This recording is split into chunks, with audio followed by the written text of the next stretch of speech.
Hey guys, welcome back to Ace Recaps. Today I'm going to be explaining a 2014 Hindi crime action film called EK Villain. The movie starts off with Aisha, who seems to be a very fun-loving and energetic young girl. She is seen decorating her house for her boyfriend Guru's birthday. She records a message and calls him. She is suddenly attacked by an unknown assailant. Guru begs for her life but he breaks the phone.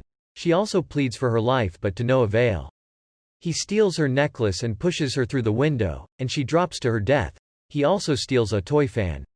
We are then shown the cremation of Aisha. The police are there and so are the CBI, who are the top investigative agency in India. The policeman asks the CBI why they are interested in the case of an ordinary girl, to which he replies that it's not the girl that he is interested in, but her boyfriend. If the CBI does not find the killer before he does, the city will have to build a new burial ground for the number of people that will be killed. The movie then takes us back to 2 years ago to the state of Goa, where we see Guru kill a bunch of people and then finally kicks a man into the fire. Guru is then arrested by the cops and tortured. This is where he sees Aisha. She has come to the police station for the justice of a girl. She overhears the conversation between Guru and the police. The police want Guru to rat out his boss Caesar, who is responsible for killing 3 cops, but Guru disagrees and it's shown that Guru is let out of jail the next day because Caesar bailed him out. This means that Caesar is an influential person in the state with connections at high places. Aisha waits for him outside the police station and approaches him. She wants Guru to kidnap someone and offers to pay him for it, but he just ignores her and goes away. In the next scene we see Guru meet Caesar. We see the Caesar thinks of Guru as a son and they have a conversation. Just then we see Aisha, who has followed Guru. She calls out to him and an annoyed Guru pins her to a car and yells at her. This makes Aisha excited as this is exactly the kind of person she needed for her job. Guru disagrees at first but Aisha doesn't stop talking and so he finally agrees. They both get on a boat and Aisha makes fun of Guru, saying that he's way too serious in life and that he reminds her of an angry bird. They then arrive at a mental institution and Aisha hands him a jar of coins as payment. He finds it annoying but agrees to do the job to get her off his back. They enter the institution and go looking for her friend, who seems to be an old man. Aisha celebrates with him, saying that they are going to get him out of there and get him married. In the next scene we watch as the old couple get married. Other couples are also getting married at the same time as it seems to be a group wedding. They all celebrate after the ceremony and we see Guru has started to have feelings for Aisha since he can't stop staring at her. Aisha leaves her diary in Guru's car, and when he goes to return it, we see that the old lady has passed away and people are mourning her death. She was dying and her last wish was to marry her boyfriend. Aisha thanks him for helping her and tells him that he's not as bad as he shows himself to be. This angers Guru and tells her that he is in fact a very bad man. We are taken back to the present day where we watch as Guru cremates the love of his life. The CBI agent approaches him and blames Caesar for the murder of Aisha. In the next scene we are shown a man fighting with his wife. He gifts her a necklace. This necklace belonged to Aisha, which suggests that he is the murderer. Before murdering Aisha he stole her necklace to gift to his wife. But the wife doesn't seem to like it and kicks him out of the house. A grieving Guru decides to go after Caesar, so he goes to Caesar's location and beats up his men. He then finds Caesar and points a gun at him. Caesar tells him that he thought of Guru as his own son and would never want to hurt him in such a way. If he really thinks that he killed her, he should shoot him right there. Guru realizes that it wasn't Caesar who killed Aisha, so he walks away. In the next scene we watch as Rakesh gets yelled at regularly by his wife, boss and other women. We are then shown as he is sent to a woman's house to repair her telephone.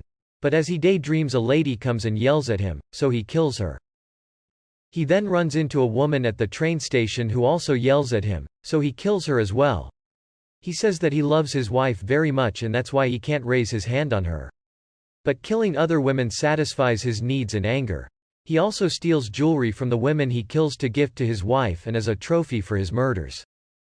We now realize that Rakesh is a serial killer. Guru then meets the CBI agent who confesses that he lied about Caesar committing the crime as he wanted Guru to kill him. He then tells him about the serial killer who's been killing women around the city with a screwdriver. We are then taken back to the past. Guru tells Aisha about how people killed his parents because his dad had a gambling addiction and that's what led him to a life of crime. He killed those people and expected to find peace, but he never did, until he met her.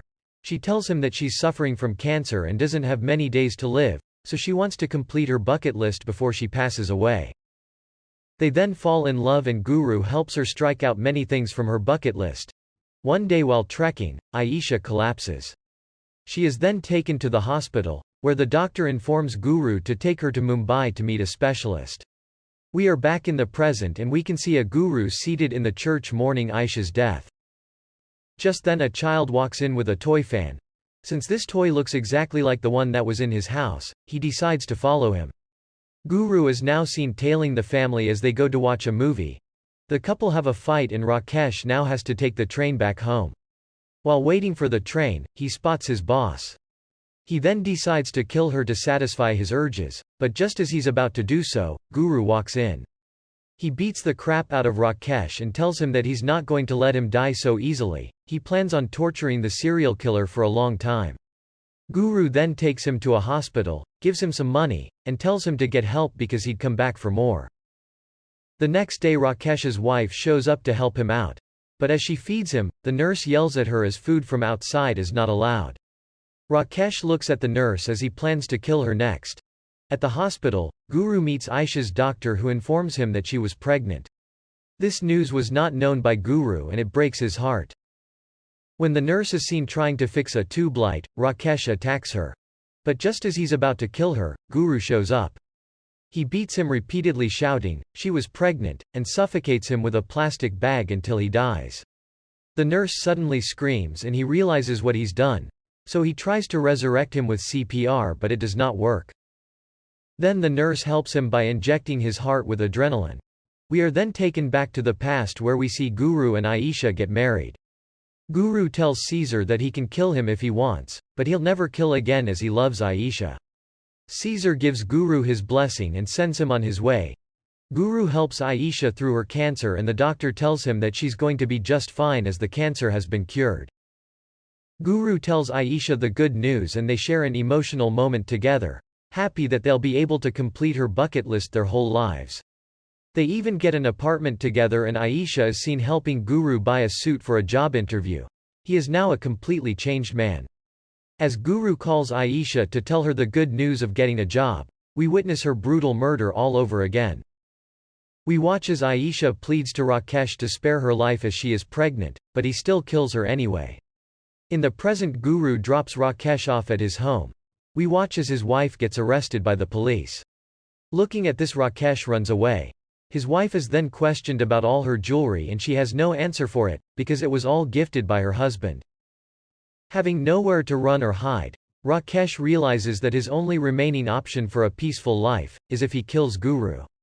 So he calls Guru to the same spot he killed Aisha, taunting him about how it brought him joy knowing that she was pregnant. Guru finds him and just when he's about to kill him, he gets a call from Caesar. Caesar has kidnapped Rakesh's wife and kills her. Listening to this on the call, Rakesh loses it and stabs Guru with the screwdriver. He then pushes Guru off the building and they both magically survive. Rakesh picks up a huge rock to kill Guru, but just then somebody who was passing by crashes into him and Rakesh dies. Guru then decides to adopt Rakesh's son instead of killing him. The movie ends with Guru and the boy back in Goa, completing Aisha's bucket list. That's all folks. Thank you for watching. If you like the video, please don't forget to like, share and subscribe. Have a great day.